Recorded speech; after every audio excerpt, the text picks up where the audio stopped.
Hello friends, welcome back. तो friends, जो हम जीके के मोस्ट इंपॉर्टेंट क्वेश्चन है, टॉप क्वेश्चन है, आपको इसकी कंप्लीट पीडीएफ भी मिल जाएगी। कल का जो पीडीएफ है वो भी अपडेट नहीं हुआ, इसी के साथ मैं अपडेट कर दूंगा, तो आपको उसको देख लेना अच्छे से। आपको जो पीडीएफ है वो टेलीग्राम पे मिल जाएगा। तो चलिए आज के क्वेश्चनों को डिस्कस करते हैं। बहुत ही इंपॉर्टेंट टॉप क्वेश्चन हैं, जहाँ से आपके जो 5 मार्क्स आप पक्के समझ लो। जो हमारी सीरीज़ चल रही है तो इधर से आपके जो 5 मार्क्स हैं वो पक्के होंगे। ठीक है, तो चलिए स्टार्ट करते हैं। जेकेपी जेकेएसएसबी एस्पिरेंट के लिए बहुत ही इंपॉर्टेंट जो क्वेश्चन है। चलिए आगे बढ़ते हैं, आप भी अंतिम तक जरूर बने रहे, अच्छा अच्छे से अच्छे अपनी प्रेपरेशन जो करिए। तो जे आ जाएगा फ्रेंड्स आपका फर्स्ट क्वेश्चन। तो फर्स्ट क्वेश्चन में क्या बात करी जा रही है, the idea to have a constitution was given by, यानी कि जो आइडिया ऑफ कॉन्स्टिट्यूशन है वो किसने दिया था। कल भी एक क्वेश्चन था जो शायद एरर हो गया था, ठीक है, तो उसे आप बता सकते हो। यानी कि जो कौन सा आइडिया था, प्रियम्बल का आइडिया कहाँ से लिया गया था। तो प्रियम्बल का आइडिया वो यूएसए से था, तो उधर थोड़ा सा एरर हो गया था। ठीक है,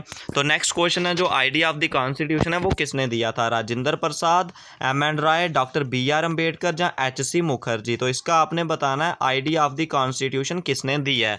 जो idea of the constitution was given by the M N. Roy. ठीक है, एम.एन. राय क्या थे, एक पॉइनर थे कम्युनिस्ट मूवमेंट इंडिया के। ठीक है, और 1934 में उन्होंने जो idea of the Indian constitution का दिया था। ठीक है, इसे भी आपने अच्छे से ध्यान में रखना है। एम.एन. राय ने 1934 में जो आइडिया ऑफ इंडियन कॉन्स्टिट्यूशन का वो दिया था, तो आपने भी इसे ध्यान से रखना है। नेक्स्ट क्वेश्चन आ जाएगा, the constitution was framed by the constituent assembly of India setup on the. जो कॉन्स्टिट्यूशन था वो किसने फ्रेम किया था, कॉन्स्टिट्यूएंट असेंबली ने। और जो कॉन्स्टिट्यूएंट असेंबली थी उन्होंने किसके अकॉर्डेंस किया था, कैबिनेट मिशन प्लान के तहत।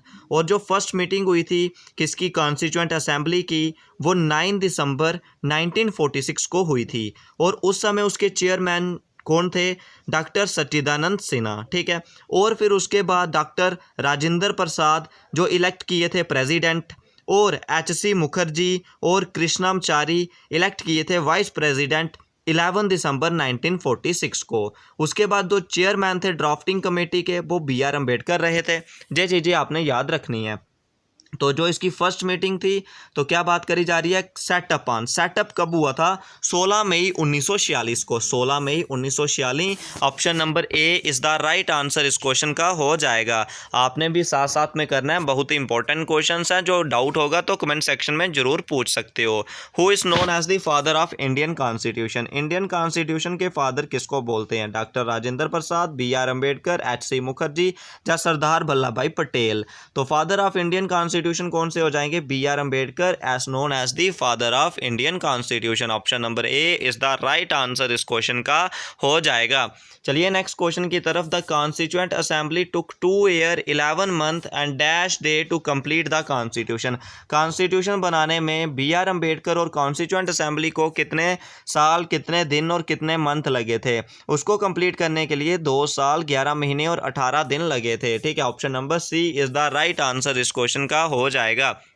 चलिए नेक्स्ट क्वेश्चन की तरफ। The constitution is adopted in India on 26 November 1900 कितने में, 26 नवंबर 1900 कितने में जो कॉन्स्टिट्यूशन था वो क्या हुआ था, अडॉप्ट कर दिया गया था 1949 में। 26 नवंबर 1949 को वो अडॉप्ट कर दिया था, जिसमें क्या था, प्रियम्बल था, 395 आर्टिकल थे, 22 पार्ट थे और 8 शेड्यूल था। ठीक है, तो इसे आपने याद रखना है। चलिए नेक्स्ट क्वेश्चन की तरफ। जो नेक्स्ट क्वेश्चन आ जाएगा, which planet look reddish at the night sky. Night sky में कौन सा प्लैनेट जो क्या लगता है, रेड लगता है। ठीक है, मरकरी, मार्स, यूपिटर या सैटर्न। मरकरी, मार्स, यूपिटर या सैटर्न। तो इसका राइट आंसर आपने बताना है। तो red planet eight the night sky कौन सा लगता है, मार्स। ऑप्शन नंबर बी इस क्वेश्चन का जो राइट आंसर आपका हो जाएगा। और मार्स में और भी आप याद रख सकते हो, मार्स में नंबर ऑफ सैटेलाइट कितनी हो जाती है, मार्स में 2 जो सैटेलाइट्स हैं। ठीक है, मार्स में नंबर ऑफ सैटेलाइट क्या हो जाती हैं, 2। और मार्स को हम क्या बोलते हैं, रेड प्लैनेट भी किसको बोलते हैं, मार्स को रेड प्लैनेट बोलते हैं। इसको भी आपने ध्यान से रखना है और इसको पूरा याद रखना है। मार्स को हम क्या बोलते हैं, रेड प्लैनेट जो बोलते हैं। ठीक है, तो चलिए नेक्स्ट क्वेश्चन की तरफ। नेक्स्ट क्वेश्चन आएगा, which planet is known as the morning star और the evening star. Morning star और इवनिंग स्टार कौन से प्लैनेट को बोलते हैं, वीनस, मरकरी, अर्थ या जुपिटर। तो जो वीनस प्लैनेट है, वीनस प्लैनेट क्या हो जाता है, ब्राइटेस्ट प्लैनेट भी होता है।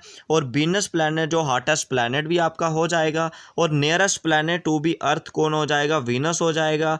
हॉटेस्ट प्लैनेट वीनस हो जाएगा। और क्या याद रख सकते हो, वीनस का जो सबसे स्लो रोटेट करता है, ठीक है। और वीनस को हम क्या बोलते हैं, अर्थ ट्विन भी बोलते हैं, क्योंकि वो अर्थ की तरह जो रहता है। स्लोएस्ट रोटेशन भी किसकी है, वीनस की। नियरेस्ट प्लैनेट भी कौन है, अर्थ का, वीनस। और मॉर्निंग स्टार और इवनिंग स्टार भी किसको बोलते हैं, वीनस को ही बोलते हैं। और क्या हो जाएगा, जो मरकरी है, इसमें भी कोई भी सैटेलाइट नहीं है, सबसे जो छोटा प्लैनेट मरकरी हो जाता है, ठीक है। चलिए नेक्स्ट क्वेश्चन की तरफ। Second largest planet in our solar system, हमारे सोलर सिस्टम में सबसे सेकंड लार्जेस्ट प्लैनेट कौन सा है, वीनस, यूरेनस, सैटर्न और अर्थ। इसका आंसर आप कमेंट सेक्शन में करके बताओगे, second largest planet in our solar system.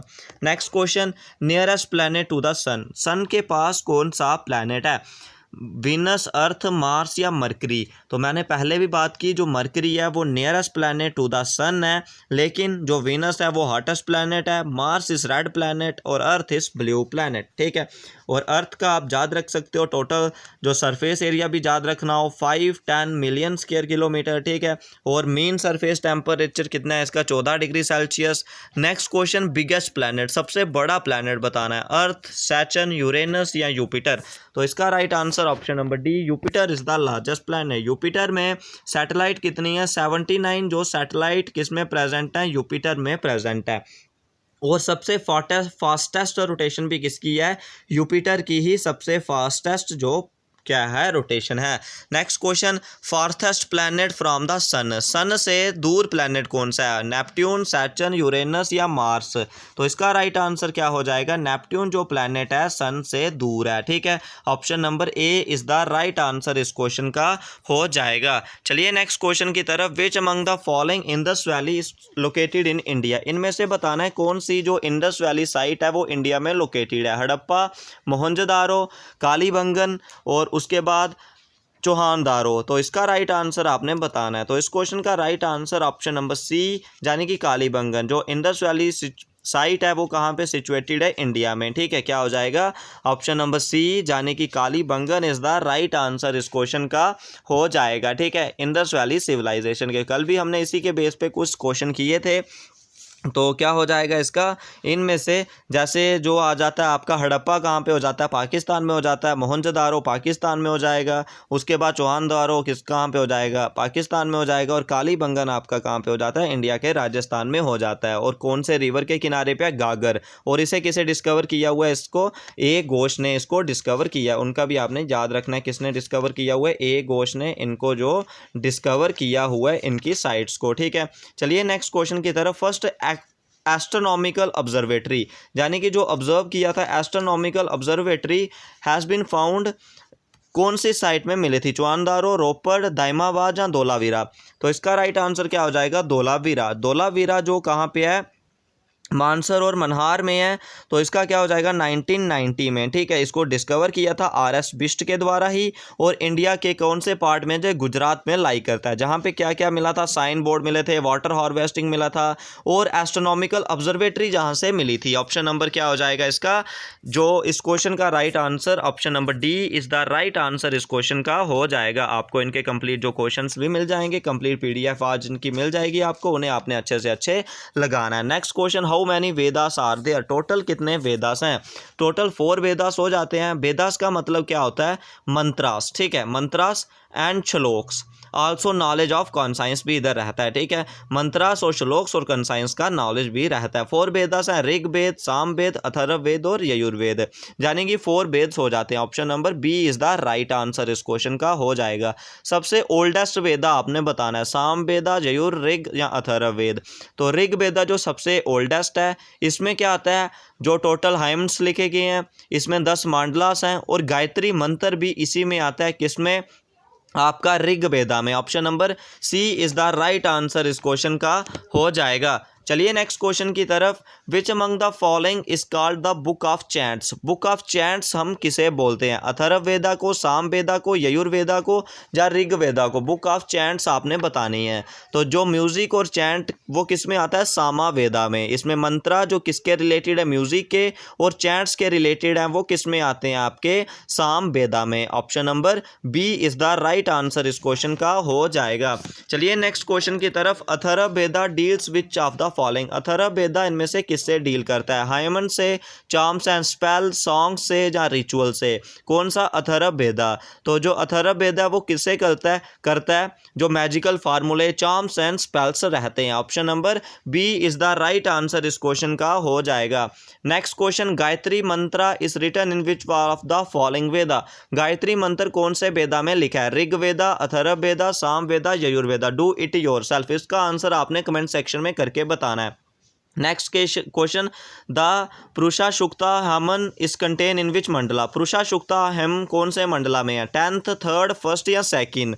तो इसका राइट आंसर क्या हो जाएगा? 10th मंडला में जो हो जाएगा। तो ये थे जो आपके आज के इंपॉर्टेंट क्वेश्चंस थे। आपको इनकी कंप्लीट पीडीएफ भी मिल जाएगी, लिंक डिस्क्रिप्शन पे मिल जाएगा। तो आज के सेक्शन में बस इतना ही। कोई डाउट होगा तो कमेंट सेक्शन में जरूर पूछिए। चैनल से फर्स्ट टाइम जुड़े हो तो सब्सक्राइब कर लीजिए। आज की वीडियो में बस इतना ही।